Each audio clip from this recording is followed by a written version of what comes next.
it's really been it's been something to watch this all play out and to have a chance to work with so many people who put so many hours into standing the Commonwealth back up again each time Mother Nature did her best to take it down. And I'm looking forward to hearing from some of you folks on what's going on the ground here and where we can be helpful and what types of things maybe we should be thinking about doing on a preventive basis going forward to try to limit some of the impact of these storms in the future. Across this winter, we've seen really significant damage related to unprecedented flooding, unprecedented erosion. The thankful thing about this storm is the tides were in our favor. We didn't have that this time, but we have had that the 3 prior storms. And so I think really looking at all of our coastal infrastructure, whether it be our roads, our harbors, looking at and having hard conversations as well about where we've built things, where we may need to move things. So really looking forward to seeing that. I know how hard your team, and especially Secretary Beaton, is working to get that to the legislature. The thing that most people have talked to me about is cell phone service and the absolute lack, the total near crash of AT&T. I know everybody who I've talked to who has AT&T does not have service. And I've heard a number of reasons why. Maybe one of the reasons is that they don't have generators at their tower sites, but I think that's something that we need to look into because as people lose their power and if they're tied to cable systems, then they lose their landline.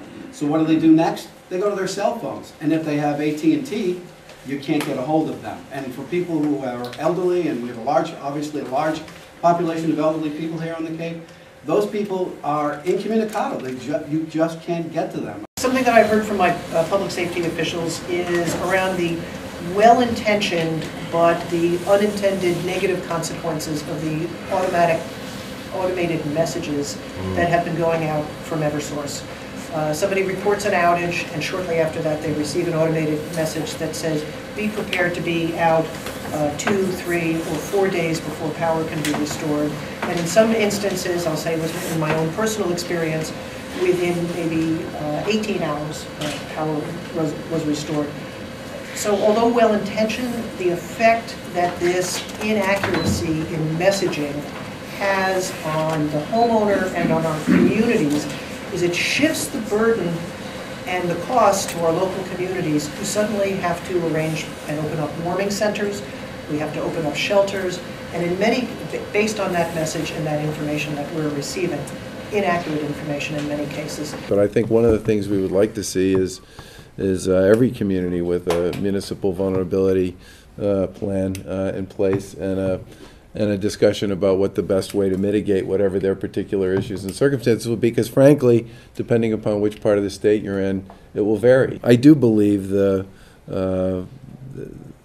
this will require some creative thinking on our part and on the part of our colleagues in the legislature and in local government, because some of the tried and true tools that people may have used historically around this may need to be different. And having spent some time in a number of communities that were hit pretty hard by some of these earlier storms, I certainly think, Senator, your comment about zoning is going to get into this in a pretty big way, because I visited a bunch of places where, I mean, how high you want to see, you want a 25-foot seawall? I mean, at some point, yeah. You're going to get past the point of reasonableness on this stuff.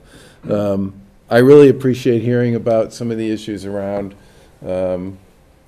cell towers and cell phones. That wasn't something I'd heard about before, but it does help reinforce, first of all, that we need to talk to them, but secondly, that this upgrade we're in the process of pursuing with respect to public safety communication generally will ultimately be a good thing and the right thing to do, although it's going to take a couple of years to actually put it fully in place.